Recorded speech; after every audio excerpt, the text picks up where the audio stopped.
acrescente a nossa fé. Amém. Pois bem, se tiver que basear a solidez de uma igreja, é através da escola dominical. É pela escola dominical que se avalia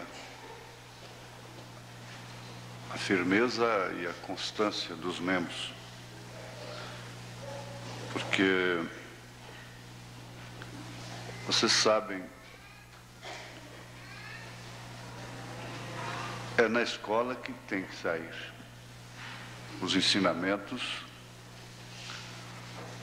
os assuntos que ferem mais, que disciplinam, que exortam mais assim na prática da vida, as orientações, as perguntas, as respostas. E é o que estrutura a fé da criança, da família, com aquela responsabilidade. Se os pais vivem trabalhando simplesmente por qualquer coisinha, deixa a roupa para lavar domingo, a feira vai comprar na feira domingo, os filhos crescem daquela forma, não tem aquela consideração. O irmão Branham disse que o que Deus não desse para ele de segunda a sábado, ele não queria no domingo. Ele repreendeu uma irmã por estar passando roupa no dia domingo. É claro, ele sempre balanceia as coisas. Nós não vamos fazer do domingo o que os sabatistas fazem dos sábados. Nós não somos dominguistas, em contraposição com os sabatistas. Mas isso é muito mais significativo do que se pensa, porque é um respeito, diz ele, é um respeito para com a ressurreição de Cristo. Então os católicos, os pagãos dão tanto valor em determinados dias que não significam nada. Eu falei aqui no sepultamento da irmã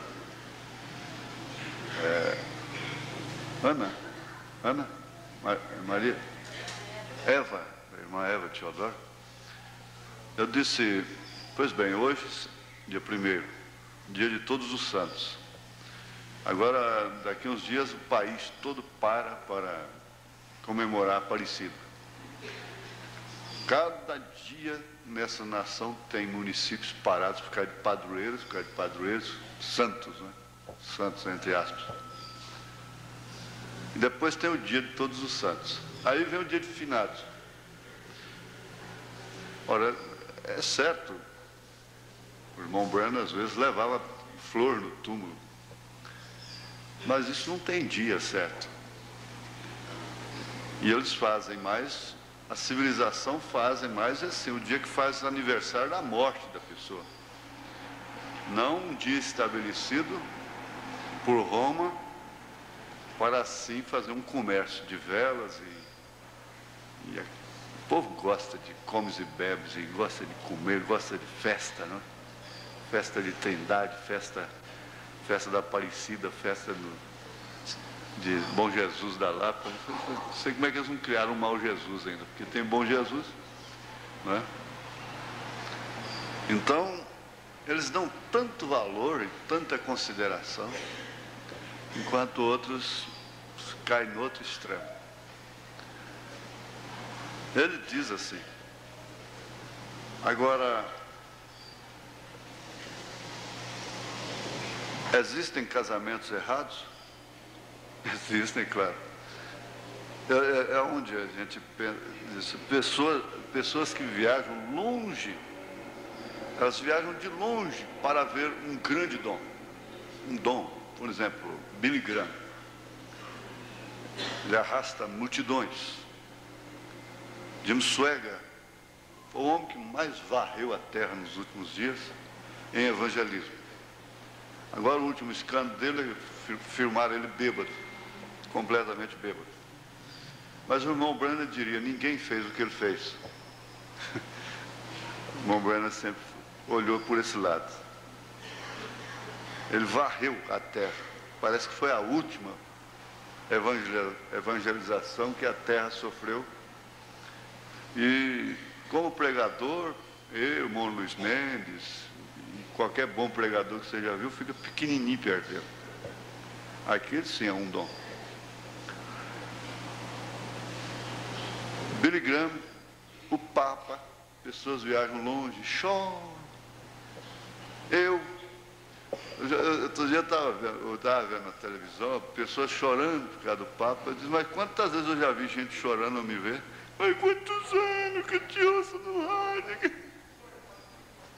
Está certo, está certo. Isso está certo. Não tem nada. Tudo bem. E vão de longe, tá bom. Hoje eu vou na igreja, porque o pastor Joaquim está aí. Hoje eu vou na igreja porque ele está aí. Hoje eu vou na igreja porque o pastor fulano está aí. Tá certo que há dons que chamam a atenção mais, não é claro? Mas tem uma coisa, suas mensagens não mudam aquelas pessoas em nada. Elas não mudam em nada.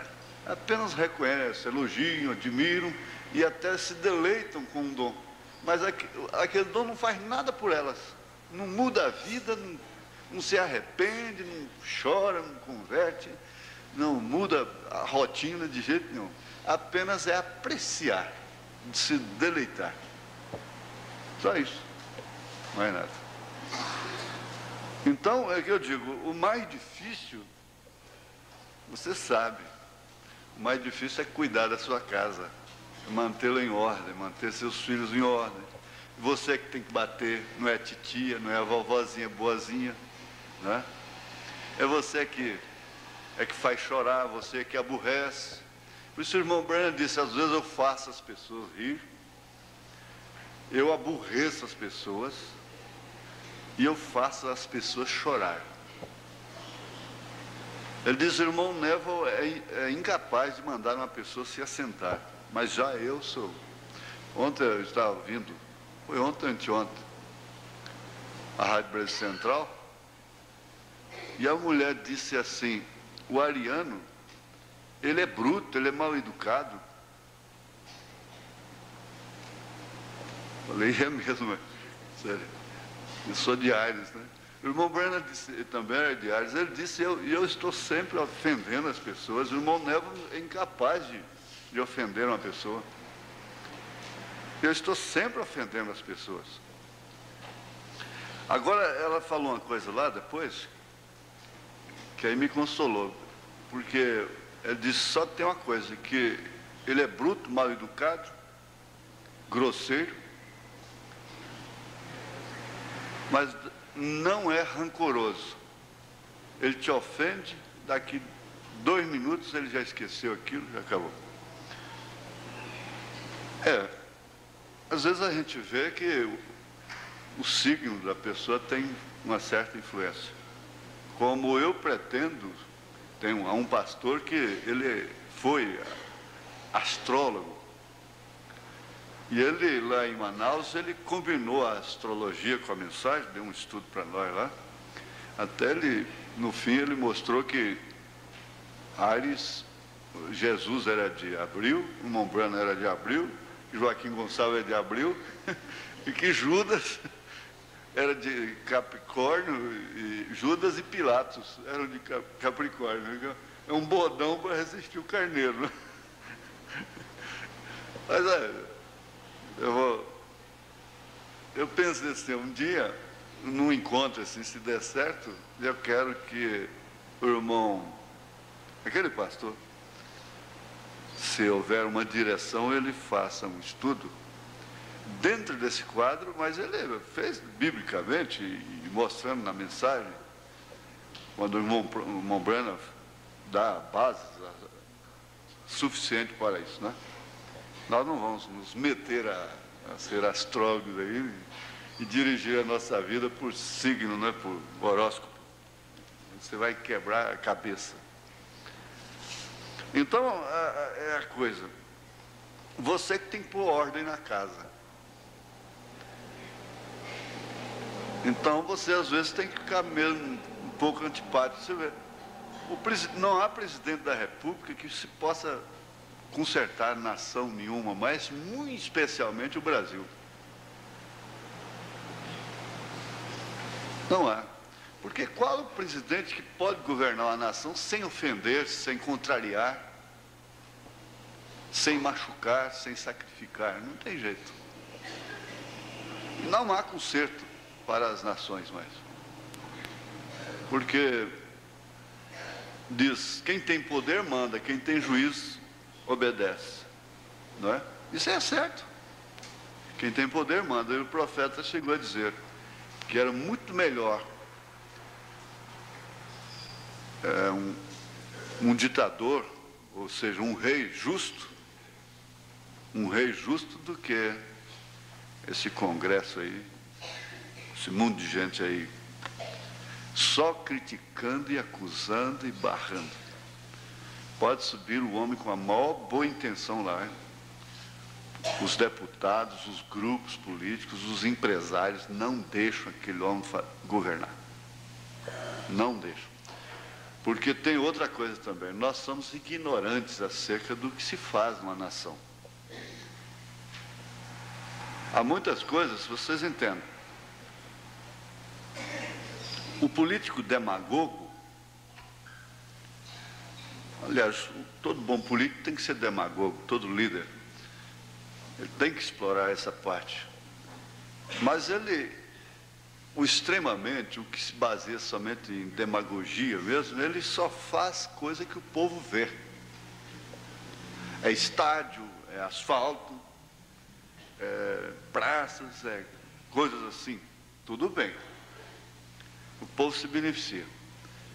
Agora, quem faz, bota cano debaixo da terra, esgoto, esse serviço ninguém vê.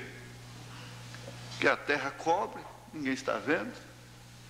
Esquece que tinha uma força, esquece que tinha privada em casa, força negra, com facilidade se esquece.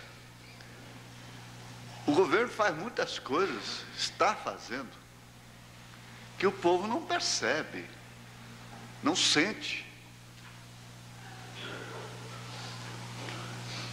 Isso é o caso. O natural explica o espiritual. Explica o espiritual. Jesus Cristo não parou com sua igreja. Ele está fazendo coisas que são estruturas, que são fundamentos. As estacas que batem até chegar lá na profundidade, onde não some mais nada, não tem jeito de abater. Elas não aparecem, parece o edifício bonito. Mas o fundamento ninguém está vendo.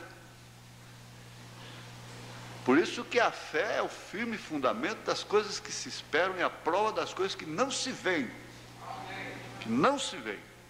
E Paulo disse aqui, em 2 Coríntios, eu não dou conta assim, de citar de cor, nunca dei conta, mas a gente pega a noção da Bíblia até o lugar, a página, a posição da coisa, né? Então, Paulo disse aqui em 2 Coríntios 4, verso 17, porque a nossa leve e momentânea tribulação produz para nós um peso eterno de glória muito excelente, não atentando nós nas coisas que se veem, mas nas que se não veem, porque as que se veem são temporais, e as que se não veem são eternas. E o homem hoje casa pelo que ele vê, a mulher casa pelo que vê, pela aparência, né? Pelo que se possa mostrar. Então, o mundo está se dirigindo pelo que se vê. Ao contrário de Abraão, porque Abraão é o pai da fé. E a fé te dirige naquilo que você não vê. Te fundamenta em coisas que você espera. E o que te contenta na igreja não é só o que você vê, sente. ouve, e a ponto de se emocionar. Entende?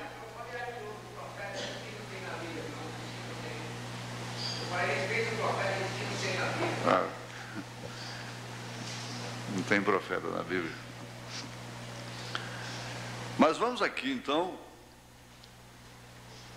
Existem casamentos errados? Claro que existe. O profeta disse.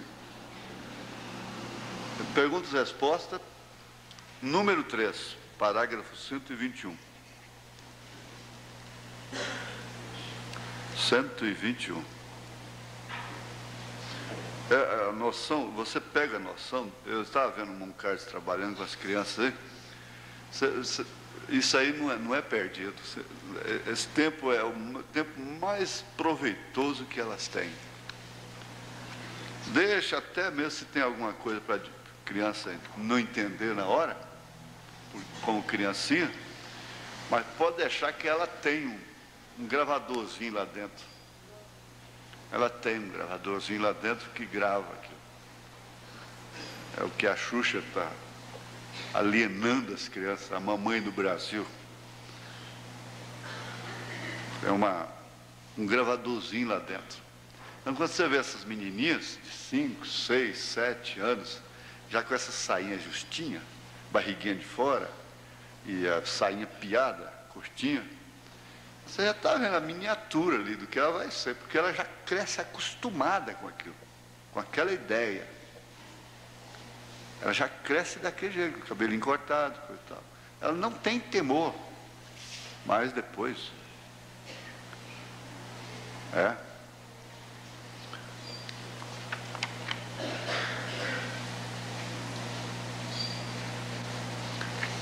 Bom, aqui ele termina a história da mulher do presunto com esse assunto aqui, ó. Então, irmão, seja o que for, o irmão está aqui porque ele pediu a respeito de sua esposa.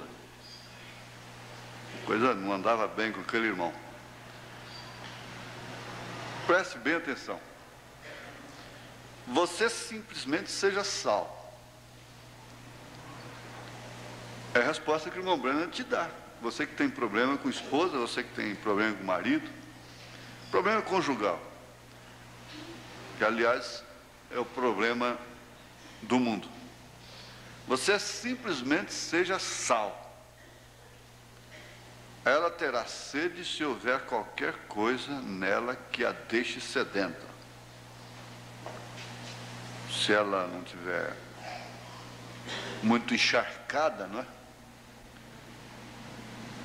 Com as coisas do mundo, e ainda tem uma coisa lá dentro que está seca, ela tem sede, né? Então aquilo vai provocá-la sedenta. Se não houver, recordem, se você tem a pessoa errada, você terá a certa no milênio. Você simplesmente siga em frente. Todos os erros estarão corrigidos lá. Mas só no milênio. Aqui não, irmão. Aqui não tem jeito de consertar, não. Não. É mais fácil você consertar uma novilha selvagem do que consertar uma mulher. Aqui, ele diz na carta aos Hebreus, no capítulo, na mensagem, Hebreus capítulo 6, a partir... Espera aí. A partir do parágrafo 304. 304.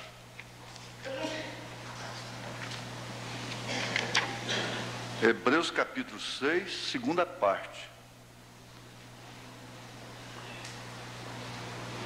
Parágrafo 304. Aceitar Medabroy como minha esposa foi o que o amor fez por ela. Então, aí já está dando uma lição de casamento, né? A única coisa que deve te levar a casar-se com alguém é o amor, mais nada. O que faz ela é em apreciação. Ela é uma boa mulher, fica em casa. Ó, começou a qualidade, ela já é boa porque fica em casa. Começou por aí. Ela é uma boa mulher, fica em casa. Começou a coisa. É isso que eu falo. Billy Graham chega, ele não tem que pôr ordem na casa, ele não tem que ofender a ninguém assim. Fica em casa, cuida das crianças e vive fielmente uma boa vida. Isso não é porque não somos casados, nós somos casados. Mas ela faz isso em apreciação, não é gemendo, não é porque tem uma ordem social, não é porque é a igreja, porque o que vão falar de mim, não. Mas ela faz isso em apreciação. É igual a igreja e Jesus. Por isso que ele disse, o meu jugo é suave, meu fardo é leve, meu jugo é suave. Por quê? Porque quando você carrega um peso com apreciação, aquilo não é pesado. Você carregar um copo d'água com insatisfação é muito mais pesado que carregar um saco de cimento com gosto. Então isso, ela faz isso em apreciação. Se ela percorresse o centro da cidade todos os dias, se ela tivesse gasolina no pé, entrasse em cada lojinha e saísse andando pelas ruas e não lavasse os pratos ou nada, não fizesse a comida na hora certa, nós permaneceríamos casados. Qual é o jeito? O casamento é insolúvel? É insolúvel. Não precisa o Papa vir pregar isso para ninguém não, que ele é insolúvel. Aliás, ele tem que pregar mesmo para o rebanho dele, né? Está certo.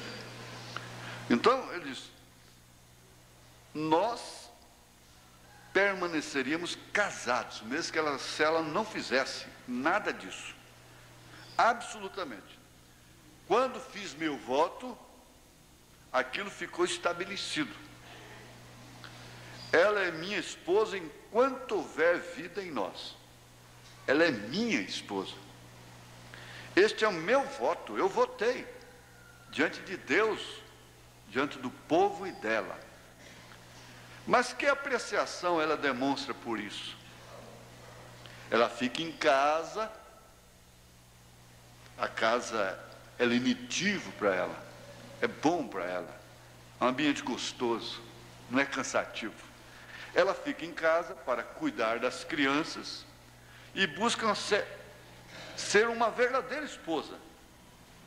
Eu poderia sair e ficar todo o tempo fora, simplesmente vagando por todo o país e deixá-la passando fome e tudo mais, deixar as crianças sem o que comer, nós permaneceríamos casados.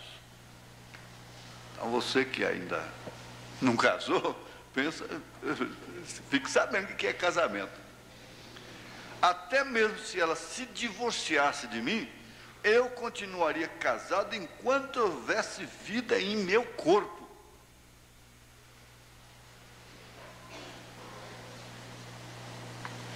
Eu fiz aquele voto, até que a morte nos separe. Isso é correto. Nós permaneceríamos casados, mas ainda dando uma pobre desculpa como marido, ela daria uma pobre desculpa como esposa. Então, se amamos um ao outro, nós nos ajuntamos e puxamos a carga juntos. Esta é a maneira que é com Deus e sua igreja. Bom, agora, por outro lado, você tem São Mateus, capítulo 19.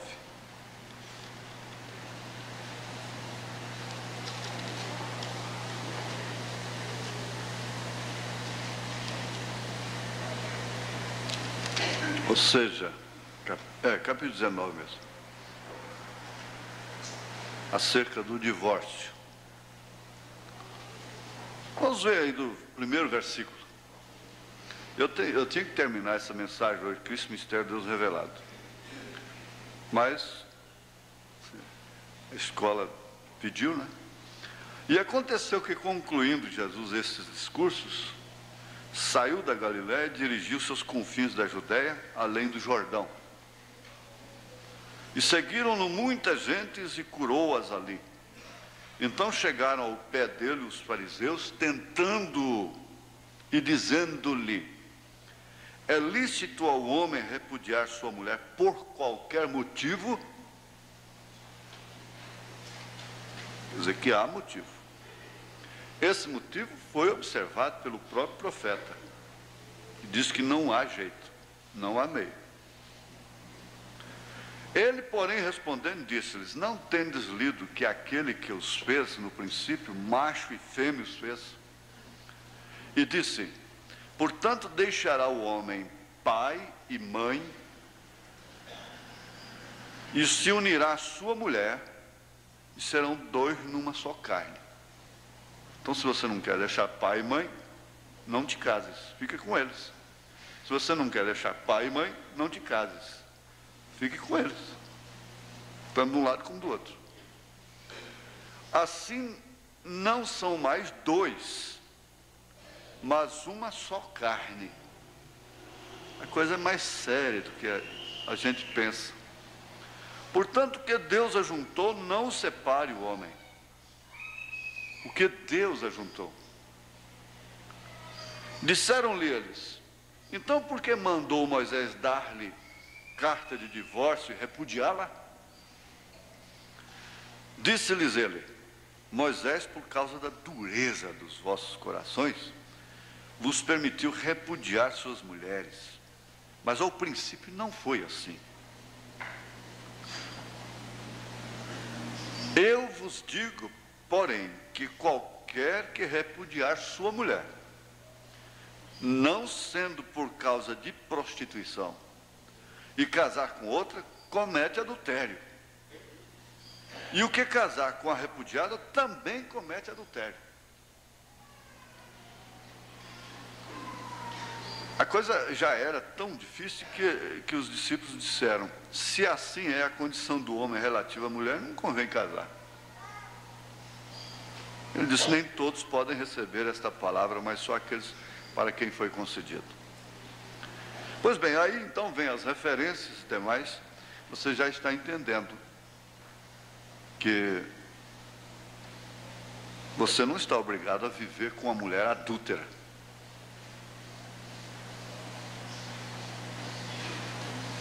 Pelo contrário, nós vamos ver aqui, essas respostas, essas perguntas, quando elas são bem feitas, assim, feitas, como diz o Montbrand, uma boa pergunta, ela traz uma boa resposta, sem dúvida alguma. Ela é um benefício para toda a igreja, para as mocinhas ainda, crianças, 7 anos, 8 anos de idade.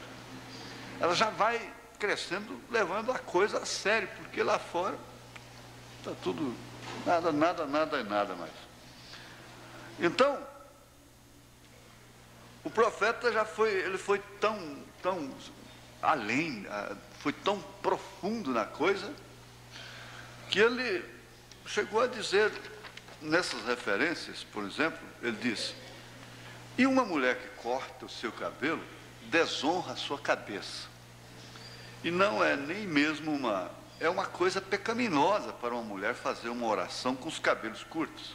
Assim diz a Bíblia: orar em público com a sua cabeça descoberta e sua... Ele diz isso na mensagem O Deus desta Era Maligna, parágrafo 153. Vocês que querem referências sobre isso, anotem logo: Deus desta Era Maligna, 153, Almas Encarceradas Hoje, 106, Cristo, Mistério de Deus Revelado, 190,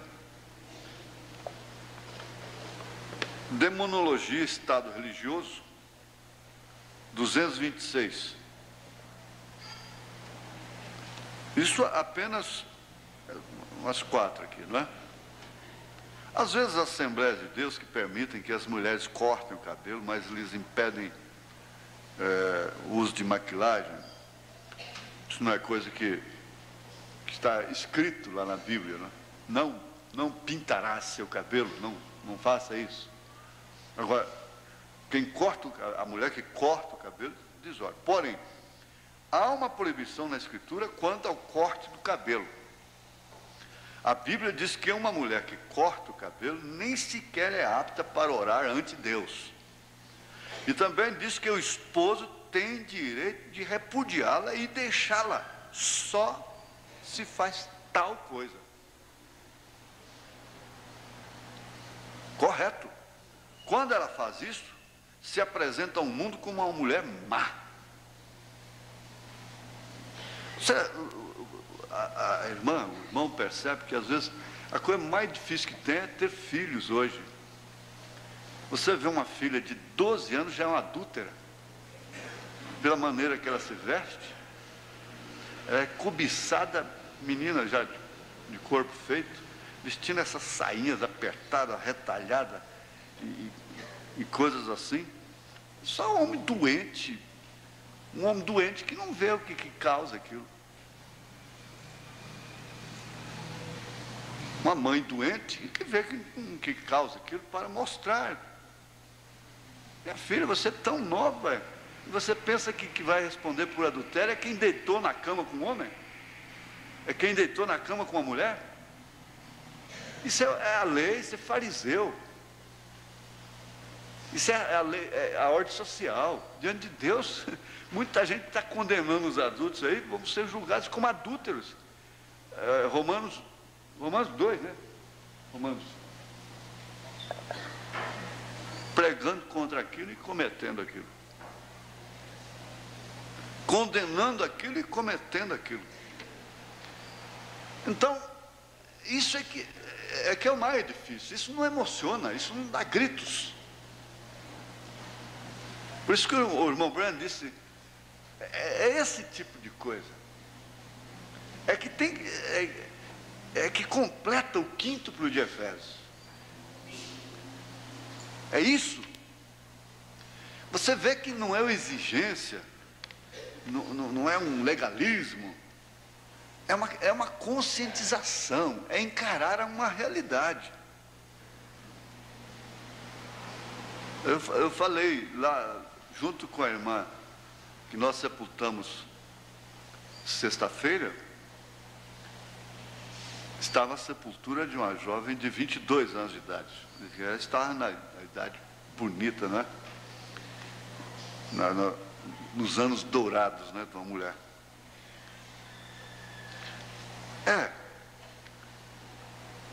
Eu parei onde?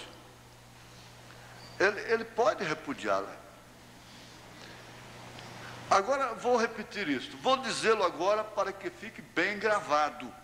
Olha, para que fique bem gravado, porque essas fitas rodeiam o mundo, e ela está aqui agora. Vocês mulheres que dizem que têm o batismo do Espírito Santo e não têm coragem de deixar o cabelo crescer, quando a própria Bíblia condena isto, e diz que um homem tem o direito de divorciar-se de sua mulher, se ela cortar o cabelo, ele seria honrado, preste bem atenção nisso, hein?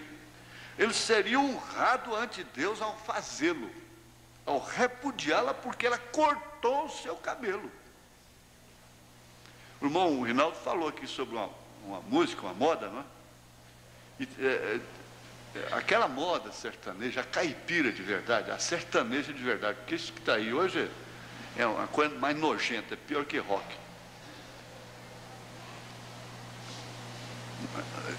Gente, o homem de fala fina, ele não quer dizer que tem nada a ver contra aquele homem, não. O irmão Branham era um homem de fala fina, aguda.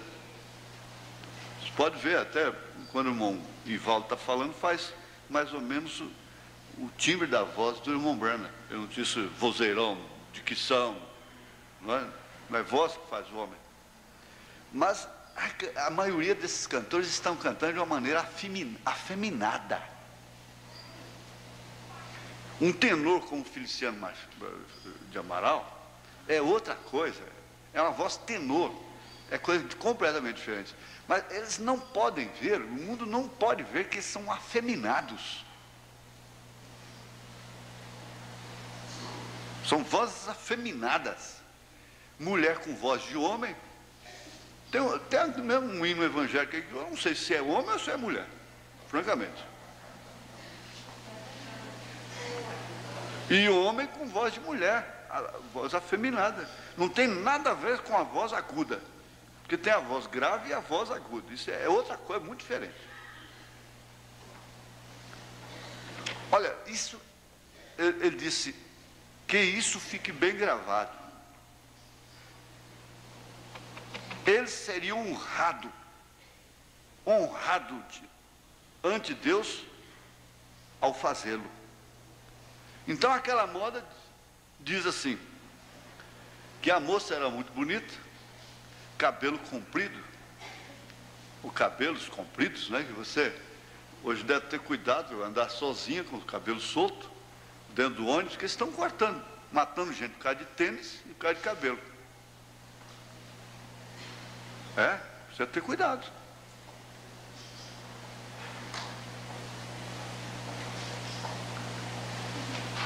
Porque isso está dando dinheiro, um cabelo aí diz que dá 200 mil cruzeiros, por aí, ou mais. Se por causa de tênis eles matam. Então, aquela moda diz assim, que eu estava dizendo, às vezes eu gosto de ouvir. Hoje mesmo eu estava ouvindo, a minha televisão é a alvorada, é a alvorada. O meu carro é de boi. O meu ouro é o nascer do sol. Minha riqueza é a saúde. Minha felicidade está no meu rancho e assim por diante. Então ele casou com a moça, mas disse: você nunca corte seu cabelo. Que aliás tem homem lá fora que não aceita a mulher cortar o cabelo. Uma das causas que eu estou casando com você, que mais me atraiu, foi o seu cabelo. Porque tudo é componente seu. Tudo faz parte sua. O que mais me chamou a atenção, uma das coisas que me agradou muito em você foi o seu cabelo. Aí um dia ele chega lá em casa, já está com o cabelinho tosado. Cortou aquele cabelão bonito. Ele pegou, foi no barbeiro, mandou passar a navalha. Deu uma volta com ela na praça, com a cabeça rapada, e devolveu para o pai depois. Bom, o irmão Branham diria: Deus honra esse homem. Se todos fizessem isso, resultado, a coisa seria completamente diferente. A Bíblia diz que se a mulher corta o cabelo, desonra a sua cabeça. Ela desonrou o marido. Hoje é uma coisa tão comum ver uma mulher orando com o cabelo curto. Além do mais, se vestem com shorts e calças esportes. No entanto, a Bíblia diz que a abominação a Deus, que é uma mulher se vista com roupa de homem. É uma coisa tão suja e imunda como um serviço sanitário desasseado. Isto é uma coisa sumamente fedorenta para Deus. E nestas condições, oferecem suas orações. Não dá para ler tudo, mas eu já citei. Na perguntas e respostas, número 15, ele explica claramente: olha, se você esconde uma coisa do seu marido, e aquilo passa 20 anos, 30 anos, e você confessa depois, diz: ah, querido, eu vacilei, eu caí assim, eu fui enganada por tal homem, coisa e tal. Ele disse: ele tem direito de te repudiar e casar-se com outra.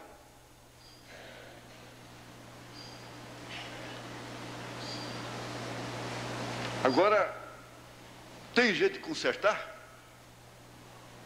A resposta está aí.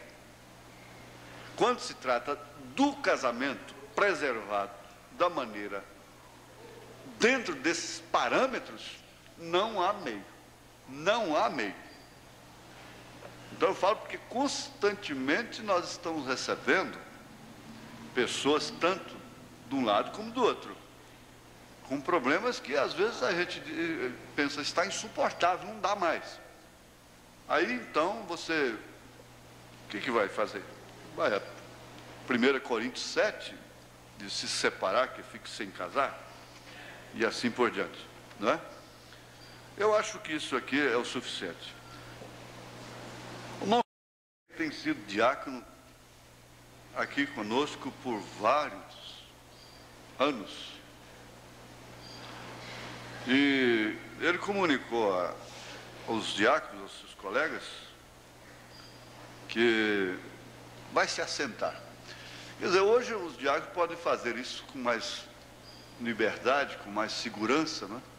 Antes, às vezes, a gente mesmo tinha, depois que veio a mensagem, a ordenação dos diáconos, a gente pensava que, em vez de diácono, diácono para sempre. Mas aquela mensagem trouxe esse alívio para eles próprios. Não está obrigado a ser diácono toda a vida.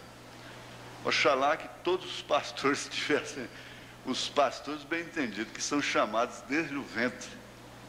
Porque aqueles que não são chamados desde o ventre, o melhor que eles fariam era nunca ter sido pastores. O melhor que eles fariam era ter parado, se algum dia foram pastores. Mas quando é chamado desde o ventre, ele vai bater com a cabeça na parede, Deus recolhe a vida dele, ele não vive muito tempo depois que para e acabou. Então é um assunto fechado, não tem conserto, só no milênio. Só no milênio. Não queira ser, aliás, os verdadeiros pastores são aqueles que correm disto. E Deus fala, vem cá, corre antes. Aqueles que estão querendo ser, eu estou falando baseado na mensagem e na própria Bíblia. O irmão Branham desafiou. Todos que foram chamados por Deus, eles tentaram a fuga. Eles estavam fugindo. Olha, é que eu digo, você vem, tudo bem, dá uma satisfação para o diácono, dá satisfação para mim, tá certo, começa por aí. Mas o certo é que ninguém tira um diácono, quem exceto a igreja ou ele próprio, né? E essa satisfação você deve à igreja.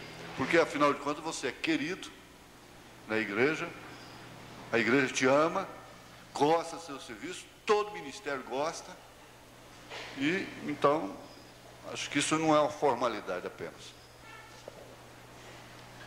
Pois bem, essas partes estão cumpridas e nós vamos ver aqui, vamos ficar de pé um pouquinho, só para ver aqui no Evangelho segundo São João, capítulo 10, versículo 16 e 18. Ainda tenho outras ovelhas que não são deste aprisco. Também me convém agregar estas, e elas ouvirão a minha voz, e haverá um rebanho e um pastor. Por isto o Pai me ama, porque dou a minha vida para tornar a tomá-la. Ninguém me tira de mim, mas eu de mim mesmo a dou. Tenho poder para a dar e poder para tornar a tomá-la. Este mandamento recebi de meu Pai. Senhor, nós agradecemos pelo serviço que o irmão Sidney prestou à igreja durante esses anos, e agora ele se assenta entre os irmãos, sabendo que não é por trabalhar na igreja que a pessoa é salva, irá no rapto, não é por pregar, não é por diaconizar, mas isto Paulo disse que alcança uma honra, uma grande honra para si. E nós agradecemos por isto. E pedimos por todos os demais que estão servindo ao Pai, às vezes enfrentando uma verdadeira contradição. Mas, ó Deus, nós estamos vivendo na hora da soberania do Senhor. Que o Senhor dê graça para cada um deles. E os recompense, Senhor, nesse zelo, nesse carinho que eles têm para com a Tua obra. como eles também os administradores e todos os seus familiares, ó Pai. Nós pedimos que sustente a igreja na tua graça e no teu conhecimento, em nome de Jesus Cristo. Amém. Assentai-vos. Ainda temos no parágrafo 184 da mensagem Cristo, Mistério de Deus Revelado, exatamente isso que deixamos encabeçar aqui, que Jesus disse, em outras palavras, ela não cairá. Porque ele diz, fazendo referência, ele começou a ler, deixa-me ver que ele começou a ler no parágrafo 179. Paulo, apóstolo de Jesus Cristo, pela vontade de Deus. Agora observem, está dirigindo ao mundo, não está dirigindo ao mundo, mas aos santos que estão em Éfeso e fiéis em Cristo Jesus. Como você entra em Cristo Jesus? Por unir-se à igreja? A congregação diz não. Por um nascimento, por um só Espírito. 1 Coríntios 12. Somos todos batizados em um só corpo. Estão vendo? Isso é 1 Coríntios 12. Certo, isto são aqueles com quem ele está falando. Isto não está dirigindo ao mundo de fora. Nós não podemos falar com o pecador sobre isto, porque ele não sabe nada sobre isto. Paulo não dirigiu a nenhum pecador. Ele disse, isto é para esse grupo ali que está em Cristo Jesus. Nós temos às vezes um tipo de evangelistas.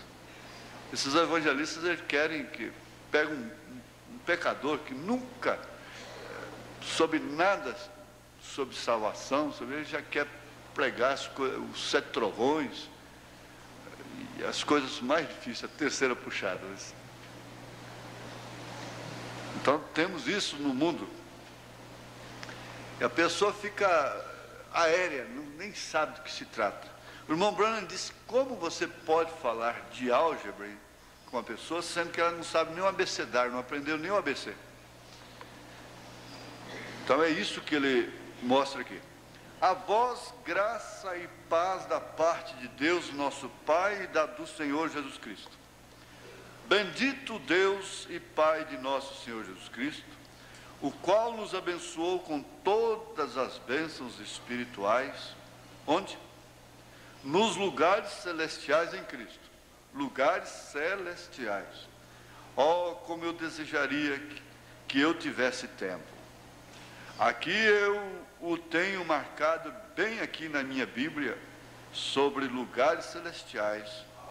O que são lugares celestiais? Lugares celestiais só por um momento. É a posição do crente em Cristo. Veja, onde o crente permanece em Cristo, em lugares celestiais. Como também nos elegeu. Ouçam com atenção. Nos elegeu nele antes da fundação do mundo. É por isso que ele disse, ninguém toma. Ninguém toma. Ninguém arrebata de minhas mãos. Quando ele nos escolheu, quando foi? Antes da fundação do mundo. Não foi antes de sua avó nascer.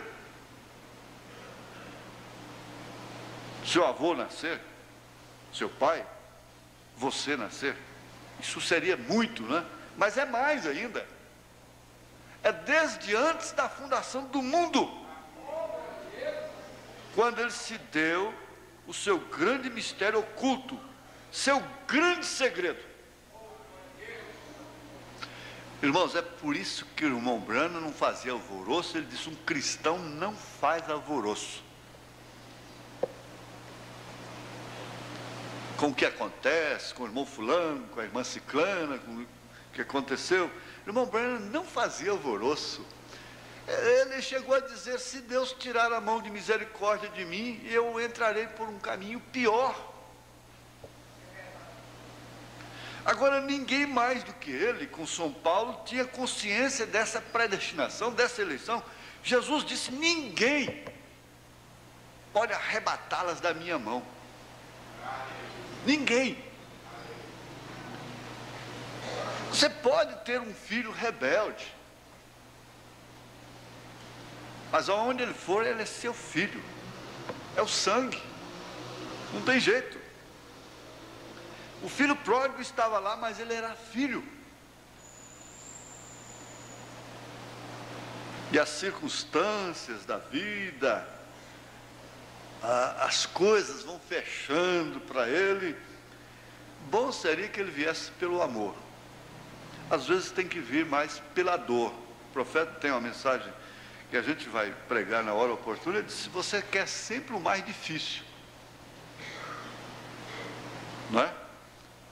Mas ele nos elegeu em Cristo antes da fundação do mundo. Do mundo.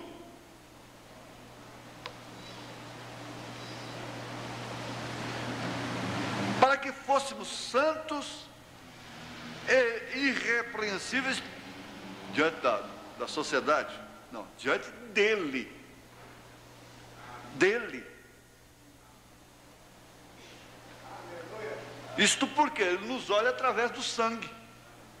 Agora eu digo: quem é santo e irrepreensível diante de Deus? Ninguém.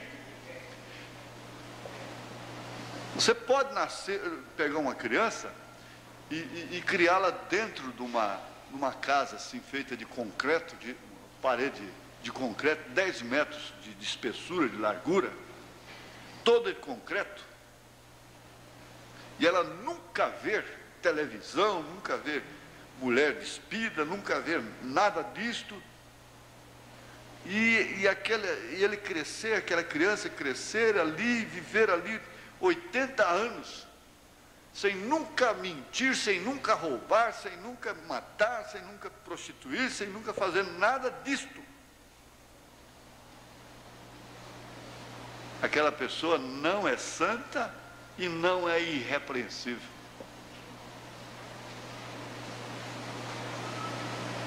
Diante de Deus, todos pecaram e destituídos estão da sua glória. Agora, essa predestinação, esta eleição, é que causa a coisa da fé que no sangue,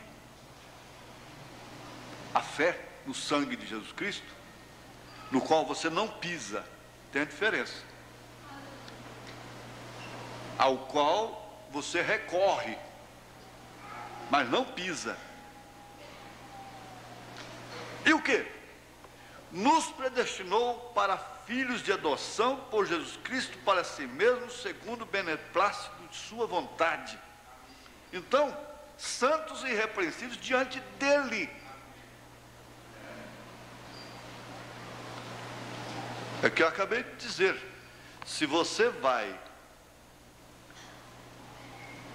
levar uma vida em conjunto com quem quer que seja, pensando que nunca vai ser aborrecida, você está enganada, está enganado. Se você vai enfrentar a vida cristã dentro da igreja, ora, você tem que saber disto, que as cartas, a Bíblia completa está escrita para aviso nosso. 1 Coríntios 10, né? Paulo fala isso. Para aviso nosso. Que suas igrejas, eu estava meditando uma coisa, não é pessimismo não. Você sabe, a pessoa vai se esfriando devagar, e através de determinados motivos, uma coisa aborrece, outra coisa, às vezes sua própria sinceridade. Aquele irmão chegou a dizer para o irmão Branco, falou: não vou lá por causa daquele hipócrita. Ele disse: você fica menor do que ele. E você vai esfriando com a escola dominical, você vai se esfriando com o culto de oração, vai se esfriando com o seu culto doméstico. Culto doméstico é aquele culto que senta a família, de manhã, antes de começar qualquer trabalho, tomar o café da manhã, lê uma passagem bíblica, ora, pelo menos uma hora, uma irmã, a mãe, o pai, a filha, o filho faz uma oração, os demais acompanham, a criancinha ora, quando há tempo, cada um se quer. Tem famílias que fazem reunião de oração familiar, não é aquele posto de oração na sua casa, não. Posto de oração. Posto de oração é na igreja. Posto de oração em casa, não. Posto de oração. Oração, reunião de oração familiar, faz ali. Nós sabemos que o avivamento fez tudo isso, mas hoje, a reunião familiar de oração antes de dormir, quantas vezes eu lembrava só a hora que eu ajoelhei, de noite, eu só lembrava a hora que eu ajoelhei. Eu estava mais um otário, e você parece São Paulo, Roberto, naquela época. Nós fomos numa esperazinha, o Otávio subiu lá, matou um elefante, uma coisa assim, umas muriçocas, quer dizer, né? Uns mosquitos. E desceu 10 horas da noite, uma panelada de carne de porco, com ossos, lombinhos e coisa, feito num fogão caipira que estava acendendo de longe. E mandioca, aquela mandioca que chega estava derretendo. A gente que encheu a boca d'água. Mas é claro, se você falar uma coisa, é claro que a boca da gente enche d'água, né? Eu não conhecia direito o Motávio, meu Deus. Esse homem sentou ao redor da mesa lá e ó. E não parava mais não. Mandioca e carne de porco, mandioca e carne de porco, mandioca e carne de porco, mandioca e carne de porco. Falei, meu Deus, que é isso? Misericórdia. Aí eu falei, pronto. Já começou a jantar às 10 horas, isso já eram às 11 horas, ele estava jantando ainda.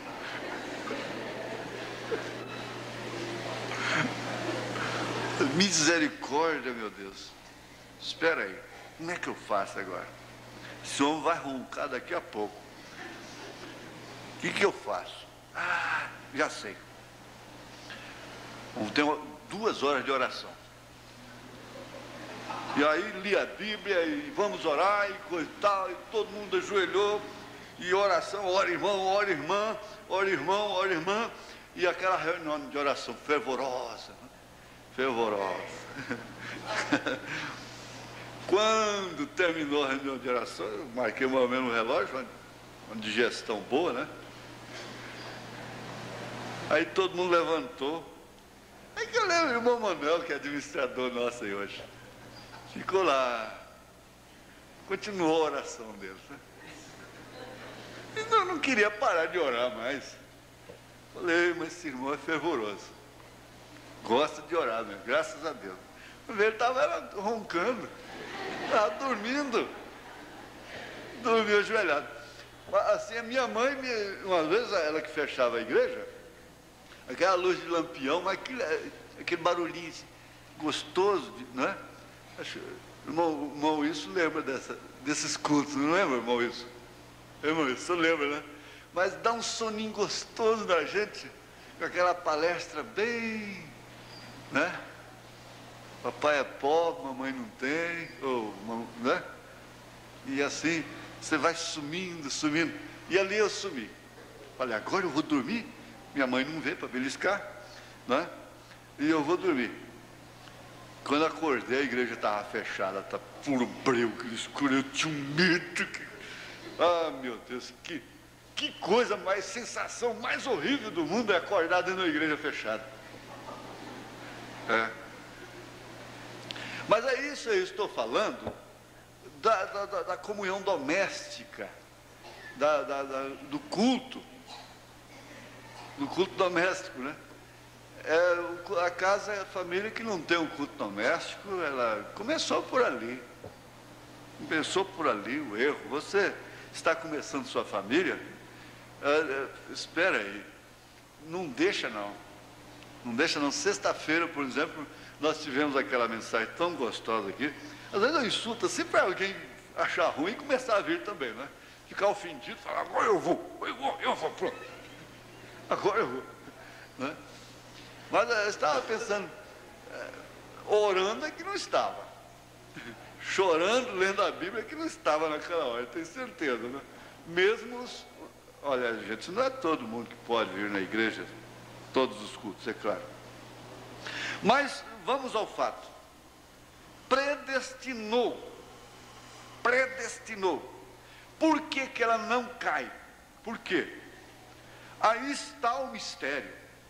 Ele, antes mesmo que Cristo ou qualquer outra coisa estivesse sobre a terra, veja a grandeza disso. Veja você o seu grande mistério, que ele escolheu a noiva. Sabendo que Eva cairia, por descrer da palavra, sabendo que ela cairia, a queda não apanhou a Deus de surpresa. Mas ele escolheria uma noiva que não cairia. Então não tem eleito caído. Eleito não cai por causa de mim, não cai por causa de você, não cai por causa de ninguém, não cai por causa de... Eleito não cai. Não tem jeito, a noiva não cai.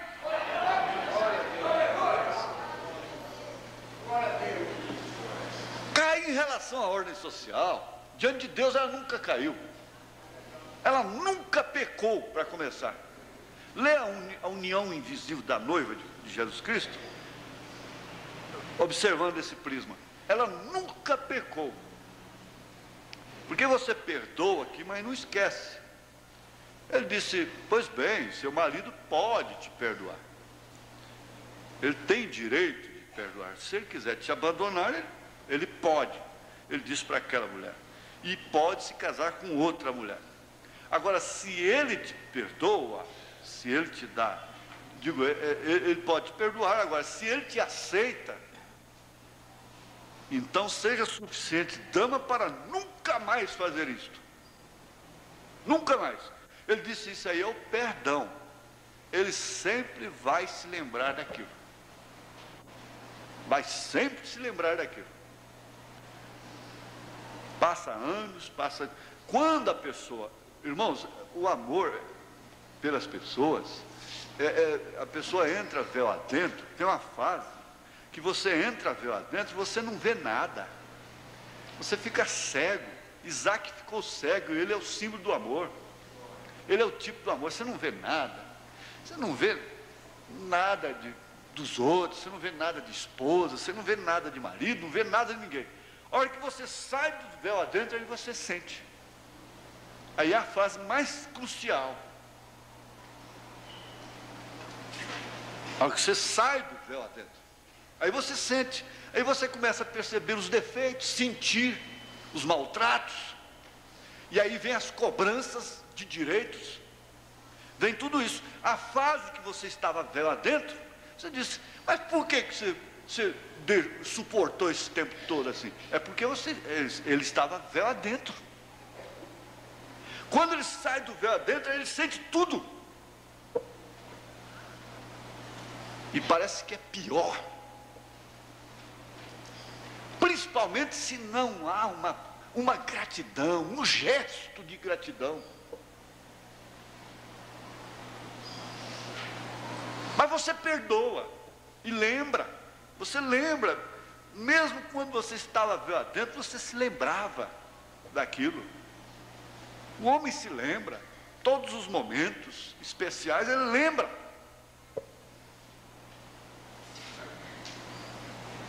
Agora, ele explicou a diferença de perdoado com justificada. Disse, ela nunca será justificada aqui na terra. Ela é justificada diante de Deus. Ele disse, então todos conhecem o que você fez, o que você faz. Porque você está aqui, nessa parte que só pode perdoar, não pode justificar. Mas haveis sido lavados, mas haveis sido justificados. E justificado é como se nunca tivesse cometido aquilo. Nunca fez aquilo. Essa é a questão.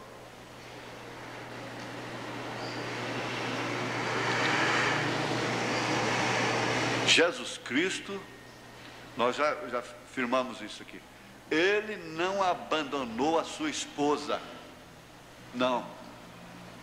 Jesus Cristo não é homem que abandona a mulher e deixa ela ao relento, na melancolia, na solidão, sofrendo com seus filhos. Jesus Cristo não fez isto. Ele abandonou uma adúltera, uma prostituta. Ele não, é claro, ele deixou que ela ficasse à vontade, prosperasse, crescesse e se embriagasse com o cálice da fornicação, com os reis da terra. Você viu agora o espetáculo há poucos dias. Embriagada com os reis da terra e com o dinheiro do mundo. Ele deixou que ela prosperasse, crescesse, mas ele repudiou. Ele não ficou matando ela aos poucos. Eu conheço uma história desde criança, não sei se o meu avô contava, minha avó, daquele homem que era honrado, trabalhador, tinha recursos e tudo, e fazendeiro, e todo recurso. E naquele tempo era um absurdo a mulher trair seu marido. Ela não conseguia trair por muito tempo, porque normalmente o último que sabe é o marido, é claro. Mas aí um compadre ficava muito distinto, né? E avisaram para ele, e ele passou a fazer de conta que viajava e não viajava. Ficava por ali até que ele conseguiu fragar. Aí ele enfiou o revólver nos dois lá no quarto e fez o homem pagar para ele. Me dá aí o que você tem no bolso. O homem parece que tinha um R$1.000 naquela época. Uma nota de R$1.000. Ele fez pagar, pagou. Agora você vai embora. Veste sua roupa e vai embora. Não matou o homem, não matou a mulher, não fez nada. Mas diz que aquilo me impressionava desde criança, aqueles fatos, aquelas histórias. Como esse caso da mulher da presunta, mamãe contou isso para mim, só não detalhadamente como o irmão Branham contou. Então,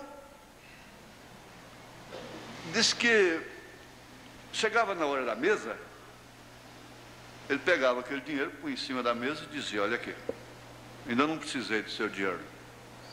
Você vai comer sem ele, sem o precisar disso. Você vai comer do meu pão, que você sempre comeu. Comprava um vestido, comprava um sapato, está aqui, ó. O seu dinheiro está aqui ainda, não precisei dela. Foi assim. Ele matou a mulher desse jeito. Já que era para matar, então seria preferível ter descarregado o revólver nela. Foi impiedoso. Ele matou ela aos poucos. Ela morreu. Ela morreu. Foi até a morte. Porque se reunia a família, o que fosse, mas está aqui, ó, o dinheiro dela está aqui. Não precisa não. Nunca, sempre mostrando aqui, porque ele matou a mulher. Jesus não faz isso.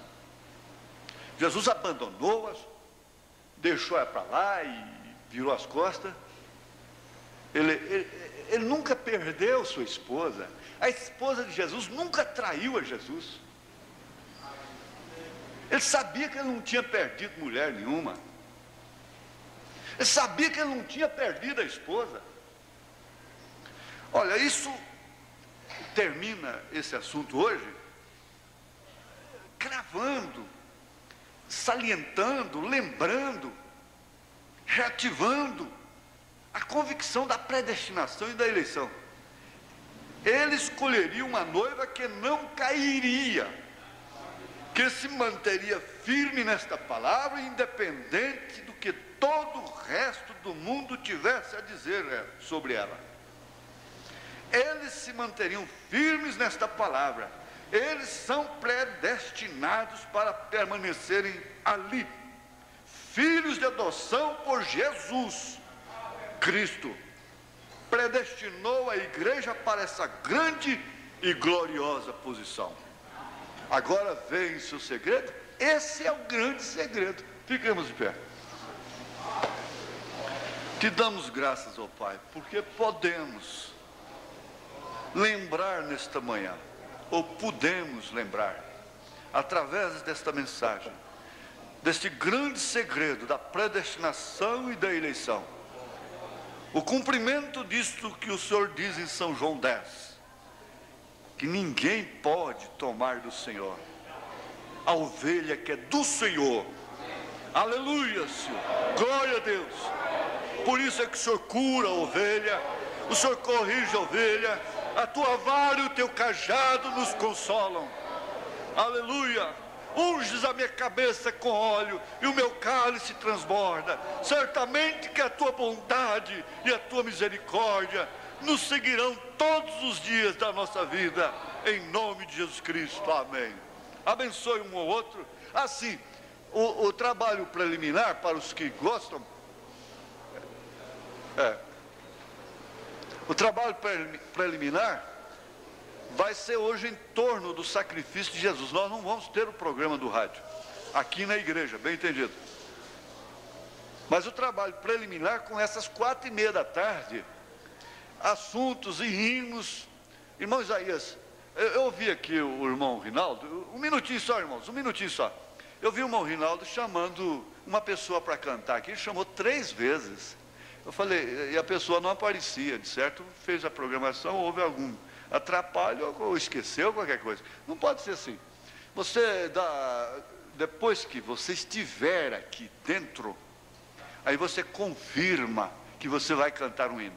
Mas hoje vamos mobilizar, eu acho que o irmão Isaías agradece esse ano, mobilizar esses cantores com hinos em torno do sacrifício de Jesus. Todos os cantores da igreja, amém? Glória a Deus, abençoe.